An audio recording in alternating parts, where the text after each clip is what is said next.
Hello friends, ഞാനിന്നിവിടെ 2 ഏത്തമ്പഴം വെച്ച് ഒരു വാഴയ്ക്കപ്പമാണ് ഉണ്ടാക്കുന്നത്. നമ്മളെ വീട്ടിലുള്ള സാധനം വെച്ച് മാത്രമാണ്. നമുക്ക് കുറച്ച് ആട്ട, ഗോതമ്പ് പൊടി വേണം. ഏത് പൊടിയാണെങ്കിലും എടുക്കാം. നമുക്ക് ഇപ്പോൾ ആട്ടയാണ് വീട്ടിലുള്ള, അതെടുക്കാം. നമുക്ക് അത് കുറച്ച് പാത്രത്തിലോട്ട് നമുക്ക് എടുക്കാം. കുറച്ച് ആട്ട, ഗോതമ്പ് പൊടി അതിലെടുത്തിട്ടുണ്ട്. നമുക്കിനി അതിൽ ബാക്കിയുള്ള സാധനങ്ങൾ ചേർക്കാം. നമുക്ക് ഒരു പിഞ്ച് ഉപ്പിട്ട് കൊടുക്കാം.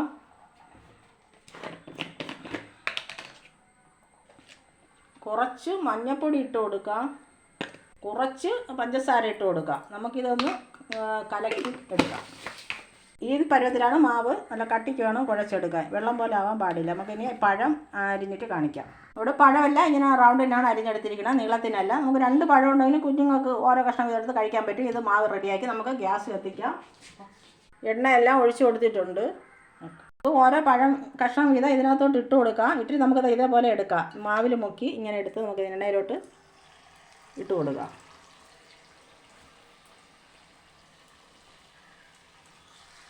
നമ്മൾ ഇതെല്ലാം എണ്ണയിലോട്ട് ഇങ്ങനെ പഴംപൊരിയെല്ലാം ഇട്ട് കൊടുത്തിട്ടുണ്ട്. നമുക്കിനി ഇത് എന്നിട്ട് ഇനിയുണ്ട്. നമുക്കിത് എന്ന ലക്ഷം കാണിക്കാം. നമ്മുടെ പഴംപൊരിയെല്ലാം ഇവിടെ അതാ റെഡിയായി കിട്ടിയിട്ടുണ്ട്. ഇതേപോലെയാണ് ഇരിക്കുന്നത്. നല്ല ക്രിസ്പി ആയിട്ടിരിക്കും, കുഴഞ്ഞൊന്നുമല്ല, നല്ല കരിമുരാന്നിരിക്കും.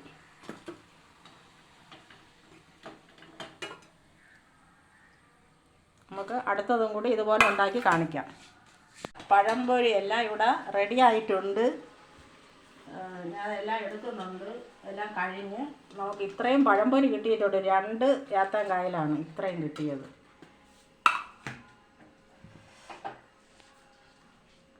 ഹലോ ഫ്രണ്ട്സ്, ഞങ്ങളുടെ പഴംപൊരി എല്ലാം ഇവിടെ റെഡി ആയിട്ടുണ്ട്. വെറും 2 ഏത്തം പഴം വെച്ചാണ് ഞാൻ ഇത്രയും ഉണ്ടാക്കിയത്. നിങ്ങൾക്ക് ഏത് എണ്ണ വേണമെങ്കിലും എടുക്കാം. വെളിച്ചെണ്ണയോ സൺഫ്ലവർ ഓയിലോ എന്ത് വേണമെങ്കിലും എടുക്കാം.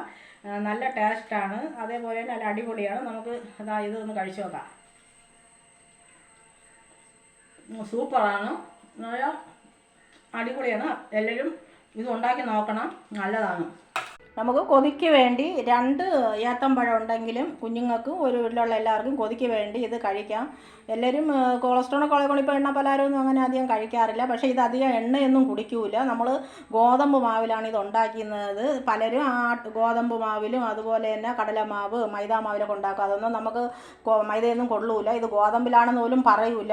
ഗോതമ്പും നല്ലതാണ്, ഏത്തമ്പഴവും നല്ലതാണ്. നമുക്ക് ഏത് വെളിച്ചെണ്ണയിൽ വേണമെങ്കിലും ഉണ്ടാക്കാം. വെളിച്ചെണ്ണയൊന്നും ഇത് അധികം കുടിക്കൂല. നല്ല രീതിയിൽ തന്നെ ഇത് കിട്ടും. എല്ലാവരും ഇത് ഉണ്ടാക്കണം. സൂപ്പറാണ്, നല്ലതാണ്. ഇത് ഉണ്ടാക്കിയിട്ട് നിങ്ങൾ കമൻറ്റ് ചെയ്യുക.